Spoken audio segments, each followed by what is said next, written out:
Hi అండి. నేను మీ మధు. ఇవాల్టి వీడియోలో సుబ్రహ్మణ్య షష్ఠి గురించి తెలుసుకుందాం.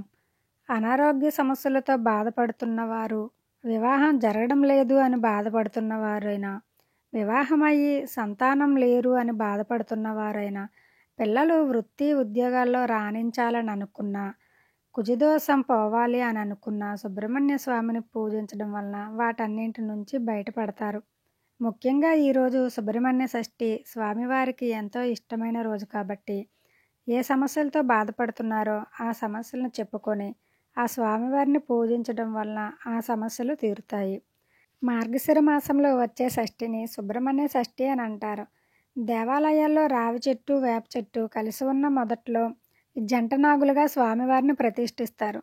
మామూలుగా అయితే మంగళవారాల్లో స్వామికి పూజలు చేస్తారు. షష్ఠితో కూడుకున్న మంగళవారం అయితే చాలా మంచిది. జంటనాగులుగా ఉన్న ఈ సుబ్రహ్మణ్య స్వామికి పాలతో అభిషేకం చేసి, పసుపు రాసి, కుంకుమ బొట్లు కూడా పెట్టుకోవాలి. మనం చేసే ఏ పనైనా నమ్మకంతో చేసి, నిస్వార్థమైన కోరికను కోరుకుంటే ఆ స్వామి మన కష్టాలను తీరుస్తారు. ఆ స్వామి దగ్గర పువ్వులు పెట్టి, నువ్వులు, బెల్లం కలిపిన 6 ముద్దలు చేసి, ఆ స్వామివారికి నైవేద్యంగా పెట్టి ధూపాన్ని కూడా చూపించుకోవాలి.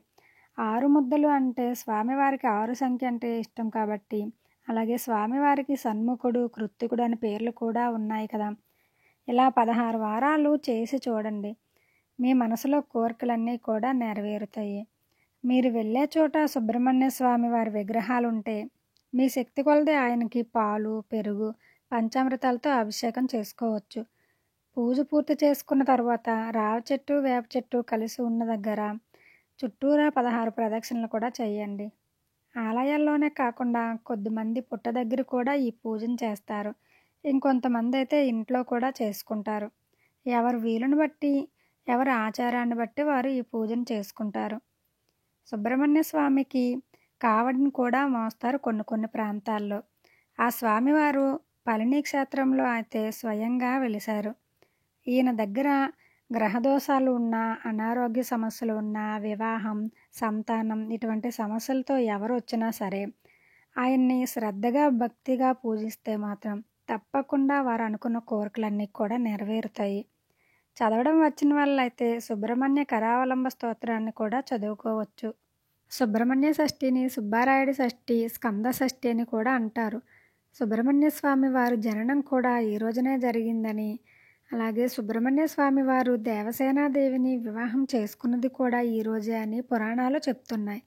ఆ స్వామివారు నెమలిని వాహనంగా చేసుకుని ఉంటారు. కొన్ని దేవాలయాల్లో స్వామివారికి ఈరోజు కళ్యాణం కూడా జరిపిస్తారు. స్వామివారిని ఎవరైతే భక్తి శ్రద్ధలతో పూజిస్తారో వారి వారి కోరికలను తప్పకుండా నెరవేరుస్తారు. చేసుకున్న వారికి చేసుకున్నంత మహాదేవ అనే ప్రకారంగా ఆ స్వామివారిని నిర్మలమైన భక్తితో ఆరాధిస్తే మనకు ఉండే గ్రహదోషాలు, చీడపీడలన్నింటి నుంచి ఆయన విముక్తి కలిగిస్తారు. మన మనసులో కోరికలు నెరవేరుస్తారు. వల్లీ దేవసేన సమేత శ్రీ సుబ్రహ్మణ్యేశ్వర స్వామి ఆశీస్సులు మనందరికీ ఉండాలని కోరుకుందాం. వీడియో నచ్చితే లైక్ చేయండి, షేర్ చేయండి, నా ఛానల్ని సబ్స్క్రైబ్ చేసుకోండి.